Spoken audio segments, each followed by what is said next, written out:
से जयपुर, जोधपुर और उदयपुर की जनता को 5G की सौगात मिली है। प्रदेश में करीब 10 लाख लोगों को इसका फायदा मिलेगा।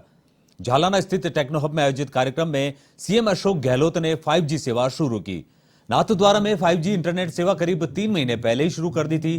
5G सेवा के बाद अब 4G इंटरनेट से करीब 20 गुना ज्यादा स्पीड मिलेगी। हालांकि हमें इसके लिए भुगतान भी ज्यादा करना पड़ेगा। तो आप ये सीधी तस्वीरें देख रहे हैं वन टीवी की स्क्रीन पर, जहां मुख्यमंत्री अशोक गहलोत 4G से अगली सौगात 5G की सौगात आज राजस्थान को दी है। वो फायदे गिना रहे थे मुख्यमंत्री अशोक गहलोत, उनके साथ यूडीएच मंत्री शांतिलाल धारीवाल, और जिस तरह से कहा कि टेक्नोलॉजी में राजस्थान में बहुत फायदेमंद होगा 5G का आना। 4G से 20 गुना ज्यादा इसकी स्पीड बताई जा रही है।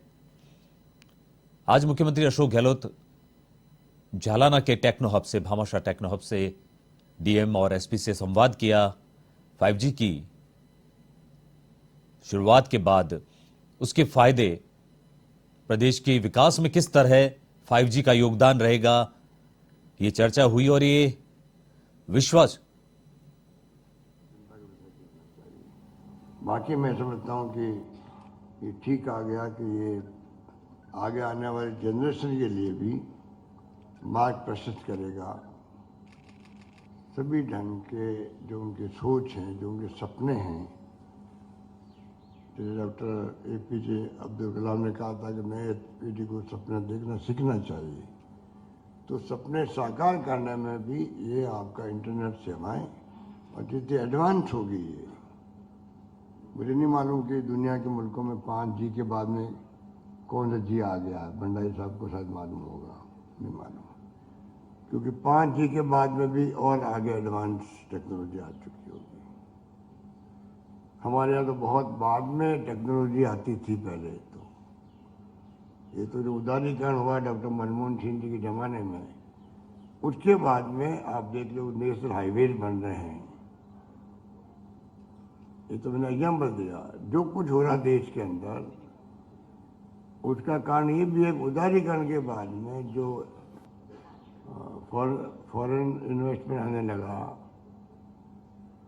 FDI, और जिस प्रकार के फैसले होने लगे, उसके कारण से ये पूरा बदलाव देश में आया है। लाइसेंस और परमिट के जो पहले सिस्टम थे वो समाप्त हो गए और बहुत तेज गति से हमने प्रगति करी है। तो चाइना हमसे पहले कर चुका था, 10 साल पहले, इसलिए वो बहुत आगे बढ़ गया। इसीलिए उसका फायदा वो और उठा रहा है।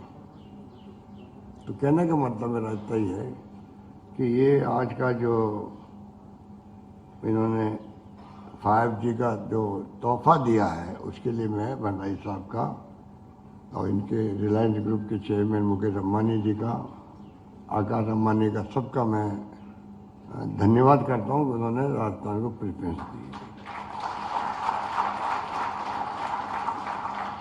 उम्मीद करता हूँ कि इस काम को ये और तेज गति से आगे बढ़ाएंगे और राजस्थान को टारगेट रख के आगे बढ़ेंगे, क्योंकि श्रीनाथ जी के भगत हैं। श्रीनाथ जी से इन्होंने लॉन्च किया है, तो फिर कहने की बात ही क्या है। जब श्रीनाथ जी के भगत हो, पूरा ग्रुप भगत है, और आकार अम्बानी आए थे वहाँ, मैंने पढ़ा था अखबार के अंदर, तो हम समझ सकते हैं ज़्यादा कहने की आवश्यकता नहीं है। और इसके इस विषय में बोले इतना कम है, इतना मैं कह सकता हूँ। ड्रोन आ गया आजकल। कौन सी चीज़ प्रभावित नहीं होती है इंटरनेट से। इंटरनेट बंद कर देते कभी कभी हम लोग, पेपर आउट हो गया तो हाहाकार मच जाता, ये क्या सरकार ने कर दिया। तो आप सोच सकते हो कि कितना बड़ा इंटरनेट की इतनी हैबिट पड़ गई हमारी कि 5 दोस्त बैठते हैं आपस के अंदर, 3-4 घंटे बैठे रहते हैं, आपस में बात नहीं करते हैं, इंटरनेट से बात करते हैं, मोबाइल से बात करते हैं। ये टाइम आ गया है। वो अच्छी बात भी नहीं मानता हूँ मैं। आपस में एक्सचेंज खुद हो, फिजिकली बातचीत करें, संस्कार, संस्कृति, परंपरा की बात करें, वो तमाम इंटरनेट में घुस गई है। तो ये इंटरनेट के बगैर अब किसी का काम चलता ही नहीं है। इंटरनेट तो एक प्रकार से अफीम की तरह हो गया है, अफीम की तरह हो गया। अफीम नहीं लेने वाली क्या स्थिति बनती है आप सोच सकते हो। वो स्थिति हो गई कि अगर इंटरनेट बंद है, कहीं गांव चले गए या कहीं कस्बे में चले गए और कहीं चले गए, और मान लीजिए सिग्नल कम आ रहे हैं, तो सीधा माइंड डिस्टर्ब हो जाता है, ये क्या हो गया, खूब ट्राई करो ट्राई करो ट्राई करो। इसलिए इंटरनेट का अपना महत्व है, उसको मुझे समझने की जरूरत नहीं आप सबको। मैं तो इतना ही कह सकता हूँ कि आधार कार्ड बन गया, ये तमाम जो पूर्ति हो रही है, पीडीएस सिस्टम आपका, पब्लिकेशन सिस्टम, डीबीटी आपकी, करोड़ों लोगों का आप सीधा पैसा भेज दो। मैंने भी मेरे पैसे 35 लाख लोगों को डीबीटी की 5 बार कोरोना के अंदर, कोई भूखा नहीं सोना चाहिए। ढूंढ करके उन लोगों को ढूंढा जो रेहड़ी पट्टी वाले थे, जो सब लॉकडाउन में हो गए, तो ठेले वाला का तो बिजनेस चलता है, उससे चलता है कि लोग आगे खरीदारी करेंगे। लोग खुद ही घरों बंद हो गए तो खरीदारी कौन करे। कई लोग तो रेनोवेशन में रहते हैं, उनको ढूंढा गया। रेलवे स्टेशन में सो जाते हैं, उनको ढूंढा गया। ढूंढ के मैंने 35 लाख लोगों को 5 बार में 1,000, एक बार 1,500 रुपये भेजे, 5,500 कम से कम उनको खाने के लिए आराम हो गया। तो कहने का मतलब तमाम इंटरनेट सेवा नहीं होती तो फिर आप सोचे तो क्या होता। तो ये जो अब जन आधार कार्ड आ गए हैं, सारी कम्युनिकेशन एक्टिविटी होने लग गई। और हम लोग राजस्थान में भी आईटी बेस जो आपके सामने जो ये भामा साहब बना हुआ है, वसुंधरा जी के वक्त बनाई है, पर मैंने इसको अप्रिशिएट किया, मैं खुद जाके देख के आया। ये बहुत बड़ी उपलब्धि है राजस्थान की। हिंदुस्तान में शायद इतना बड़ा हब इतना कहीं नहीं होगा, वो बना है। हालांकि मेरी शिकायत है वसुंधरा जी से, या पास में बन रहा इंडिया इंटरनेट सेंटर की तरह राजस्थान इंटरनेट सेंटर बन रहा है, जो मेरा सपना था। दिल्ली में इंडिया इंटरनेट सेंटर बहुत शानदार है, तमाम इंटेलेक्चुअल वहाँ आकर बैठते हैं, बहुत बड़े भूभाग में बना हुआ है। ये पूरा भूभाग मैंने उसके लिए चिन्हित किया, शिलान्यास किया, सरकार चली गई। तो वसुंधरा जी ने तो आप जानते हो कि हमारी रिफाइनरी बंद कर दी। उसी ढंग से इसी जमीन को उन्होंने चिन्हित कर लिया भामाशाह केंद्र के लिए, डाटा केंद्र के लिए, बहुत बड़े बने हुए यहाँ पर, अच्छा काम किया उन्होंने। पर मेरा सपना उन्होंने आधा कर दिया, ये मेरी शिकायत है उनसे। काम अच्छा किया, उसकी तारीफ करता हूँ, मेरा सपना आधा कर दिया उसकी मुझे उसमें उनकी नाराजगी भी है। पर होता है, कोई बात नहीं, वो भी काम आएगा और ये भी जल्दी शुरू होने वाला है। तो कहने का मतलब ये है कि जितना हम लोग बहुत आगे बढ़ चुके हैं आईटी में, जो मैं कहना चाहता था आपको। जोधपुर में 680 करोड़ रुपए का बन रहा है फिनटेक इंस्टीट्यूट, बन रहा है, यूनिवर्सिटी की तरह बन रहा है। जितने चार्टर्ड अकाउंटेंट हैं, फाइनेंशियल एक्सपर्ट्स हैं, टेक्नोलॉजी के साथ में उनको वहाँ कोर्सेज चलेंगे। जयपुर में और कई शहरों के अंदर, कोटा के अंदर कई जगह पर इंस्टीट्यूट बन रहे हैं आपके इसके लिए। राजीव गांधी के नाम से यहाँ पर इंस्टीट्यूट खड़ा हो गया। आप देखोगे पहले डीपीआर का ऑफिस था वहाँ पर, अभी प्रदर्शनी लगी थी। आजकल हमारे बच्चे भी स्टार्टअप में बहुत आगे बढ़ रहे हैं। राजस्थान में प्रतिभाओं की कमी नहीं है। इन केंद्रों में भी, जो भामाशाह केंद्र में भी, डाटा सेंटर में भी स्टार्टअप वालों के लिए पूरी सुविधा दी गई है, फ्री ऑफ चार्ज के अंदर। सरकार उनको अनुदान भी देती है। राजस्थान वो राज्य है जहाँ आईटी सेक्टर को बढ़ावा देने में कोई कमी नहीं रखी जा रही है। हम आगे बढ़ के बढ़ावा दे रहे हैं, काफ़ी आगे बढ़ चुके हम लोग। हर क्षेत्र में आईटी का उपयोग होने लग गया। डिपार्टमेंट के अंदर सारे ऐप बन गए हैं, आरटीआई की सारी इंफॉर्मेशन है। जितने सरकार के फैसले तमाम आपको मिलेंगे, आपको ऑनलाइन मिलेंगे, आपको जो ऐप बने उनके ऊपर मिलेंगे। बेनिफिशियरी जितने ही हैं, करोड़ों लोग हैं बेनिफिशियरी, अलग अलग विभागों के, तमाम लिस्टें मिलेगी आपको। हमारे विपक्ष वाले कहते हैं, कालीचंद साहब जी बैठे हुए हैं, कर्जा माफ नहीं किया। अब कालीचंद जी बैठे, इसलिए मैं ज़्यादा नहीं बोलना चाहूँगा। अब बताइए, हमने 22 लाख लोगों को कर्जा माफ कर दिया है और लिस्ट पड़ी है, उसमें ऑनलाइन है लिस्ट। कोई व्यक्ति देख सकता है किस गांव की किस व्यक्ति का कर्जा 5 लाख माफ हुआ, 4 लाख माफ हुआ, 2 लाख हुआ, 50,000 हुआ। पर वो विपक्ष बोलते रहते हैं। तो उस वक्त में आईटी काम आती है कि हमारा जो सिस्टम है आईटी का, उसके माध्यम तमाम ट्रांसपेरेंसी रहती है। मेरा सरकार का ध्येय है संवेदनशील, पारदर्शी और जवाबदेह प्रशासन देना। तीनों बातें कवर इसके अंदर होती है। आईटी का उपयोग करके आप तीनों बातों को इफेक्टिवली इम्प्लीमेंट कर सकते हो। ये 5G आने के बाद में बहुत बड़ा जंप मिलेगा, क्योंकि सुविधा बहुत तेज हो जाएगी, तेज हो जाएगा, फास्ट आपका एक्टिविटी होगी, बहुत फास्ट हो जाएगी। कंप्यूटर के बाद धीरे धीरे चलता है, मोबाइल में हम देखते हैं कई बार धीरे धीरे काम करता वो इंटरनेट, अब आपका फास्ट हो जाएगा, तो क्या बहुत बड़ा फायदा मिलेगा। तो इसलिए मैंने कहा कि तमाम ट्रांसपेरेंसी की काम करें तो आपका इंटरनेट 5G काम आएगा। जवाबदेह प्रशासन की मैं बात करूं, हमने वादा किया आपसे, आप हमें पूछ सकते हो। इतना आपके पास में कंट्रोल रूम बना हुआ है, हमारे लोग बैठे हुए हैं 181 पे, बात कर सकते हैं। वो कैसे होता संभव? संवेदनशीलता की बात है, R108 है, गाड़ी पहुंच जाती है, जीपीएस सिस्टम लगे हुए सब जगह, कौन सी कार कहाँ पर खड़ी है, अगर जीपीएस सिस्टम लगा हुआ है तो आप आराम से मालूम कर सकते हो। आप मॉनिटरिंग कर सकते हो गवर्नेंस के लिए कि कौन सी गाड़ी का गई नहीं गई, हमारी 108 जा रही नहीं जा रही है, हेल्थ सर्विस की गाड़ी गई नहीं गई कहीं पर, कुछ भी मालूम कर सकते हैं। इतना बड़ा ये आपका सेक्टर आ गया है और इसको सबको अपना निकाल सकता है। हालांकि हमने अभी अनाउंस किया था चिरंजीवी योजना हमारी,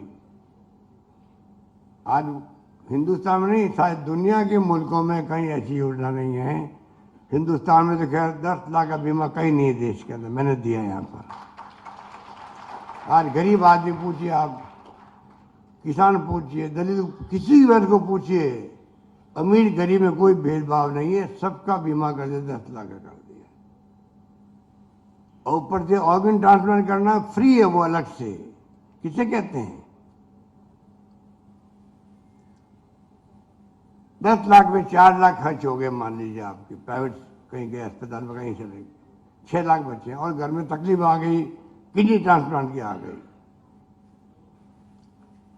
आपका बोन मैरो ट्रांसप्लांट करना है, लीवर ट्रांसप्लांट करना है, 10-15 लाख रुपए लगते हैं। उसके लिए अलग पैकेज मैंने बनाया, 6 लाख बचे रहेंगे उस परिवार के लिए, 15 लाख भी सरकार देगी उस परिवार को, उसका लीवर ट्रांसप्लांट करवाएगी।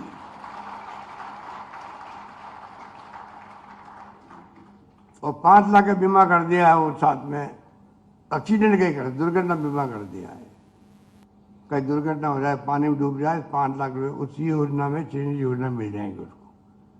तो कहना मतलब कि ये तमाम योजनाएं जो लागू हमने करी है, ये आईटी बेस्ड योजनाएं भी है, उसके कारण से हमें इसका लाभ मिलेगा। इसलिए मैं कहना चाहूंगा कि गवर्नेंस के अंदर जो भूमिका है इंटरनेट की, आईटी की, उसको हमें समझना पड़ेगा कि किस प्रकार से उसका उपयोग अधिक से अधिक हम करें। राजस्थान सरकार वो सरकार है जो करने लग गई है।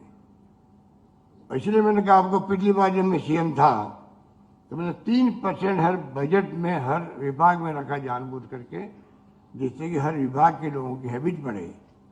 इसमें हैबिट बढ़ना जरूरी है। हमारे कई घरों में देखा होगा आपने, कई लोग तो बच्चे सीख जाते हैं मोबाइल चलाना, इंटरनेट को यूज करना। कई परिवार में मुखिया भी होते हैं, वो उसको झुंझलाहट होती है उनको, कहाँ झगड़े में पड़े, कहाँ इसको चलाते नहीं, वो तो चलाने लग जाता है, उसको मालूम पड़ता है कि इसमें कितनी बड़ी, इसमें कितना बड़ा ऐसे ऐसे ऐप्स डाले हुए हैं, ऐसी एक्टिविटी है कि उसका पूरा फायदा हम ले सकते हैं। टेलीफोन नंबर कल्पना कीजिए आप, मोबाइल फ़ोन किसे कहते हैं? आप में कई लोग बैठे हैं सीनियर, कोई जमाना था टेलीफोन ऑपरेटर में निर्भर रहना पड़ता था हम लोगों को। टेलीफोन बात करने के लिए जयपुर जोधपुर में भी, जयपुर बस्ती के अंदर भी, और टेलीफोन ऑपरेटर की मर्जी होती तो बात करवाते वहाँ, वो टाइम हमने देखा है। व्यापारी लोग उसको भी घूस देते थे, जल्दी बात करवा दिया कर मेरी तो बात, वो टाइम था। आज बताइए क्रांति हो गई है आपके मोबाइल फोन, 10 बटन दबाओ, दिल्ली, बम्बई, लंदन, अमेरिका कहीं बात कर लो। बात ऐसी होती थी कि लोकल बात हो रही हो, वो जमाने में बातें होती नहीं थी साहब। क्या है, लंबी कहानी क्या बताएं, रेलवे के रिजर्वेशन में लग गए। पहले आप 10 दिन तक रोज पूछते थे भाई मेरा आगे कन्फर्म मांगूंगा दिल्ली से कलकत्ता का। अब क्या स्थिति बहुत बदल गई, और 5G आने के बाद में मैं समझता हूँ कि बहुत बड़ा जंप मिलेगा हम लोगों को। यही बात कहता हूँ, मैं आप सबको बधाई देता हूँ, राजस्थान वासियों को। आज विशेष कर जयपुर, जोधपुर और तीसरा आपका है उदयपुर, 3 शहरों में आज आप लागू किया है। मैं उम्मीद करता हूँ कि भंडारी जी थोड़ी जोधपुर रहने वाले ही हैं, इसलिए मेरा हक बनता है इनके ऊपर कि थोड़ा अभी इन्होंने बहुत मदद करी हमारी। कोरोना के अंदर ऑक्सीजन को लेके आपको नहीं मालूम कितनी मारामारी हुई थी। मैं धारीवाल जी को 3 मंत्रियों को भेजा था दिल्ली के अंदर। मैंने खुद प्रधानमंत्री जी से, अमित शाह जी से, और जो स्वास्थ्य मंत्री जी से, किसी से बात मैंने खुद ने नहीं करी, इनको भेजा। इन्होंने ऐसी स्थिति पैदा कर दी कि अमित शाह जी को और धर्मेंद्र प्रधान जो भी थे उन सबको आना पड़ा। वही IT काम आया, वहाँ पे इंटरनेट काम आया कि वीडियो कॉन्फ्रेंसिंग की बात करी। फिजिकली मिलना तो आप जानते हो कि कोरोना के अंदर सब डरते थे आपस के अंदर। तो ऐसी स्थिति हमने कर दी कि राजस्थान में ऑक्सीजन की कमी से लोग नहीं मरे।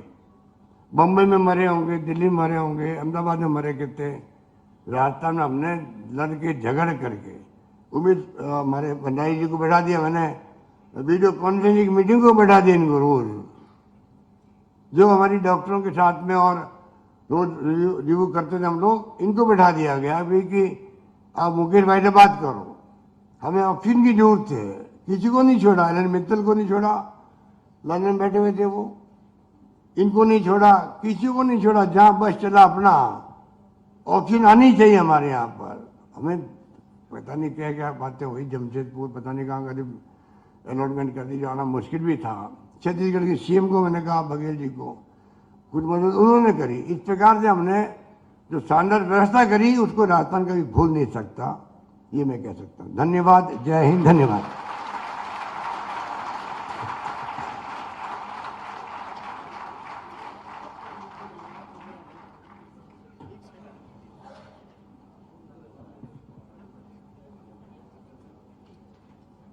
बहुत बहुत धन्यवाद माननीय मुख्यमंत्री महोदय जी।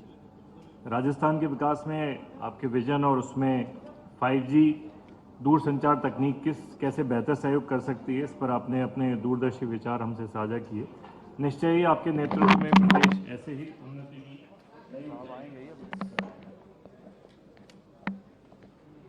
इसी के साथ मैं एक बार पुनः रिलायंस जियो राजस्थान बिजनेस हेड श्री रविंद्र देसाई जी को आमंत्रित करूंगा कि वे आए और फाइनल वोट ऑफ थैंक्स धन्यवाद ज्ञापित करें। रवि जी यार उसमें आईडी दे दो, आईडी माइक आईडी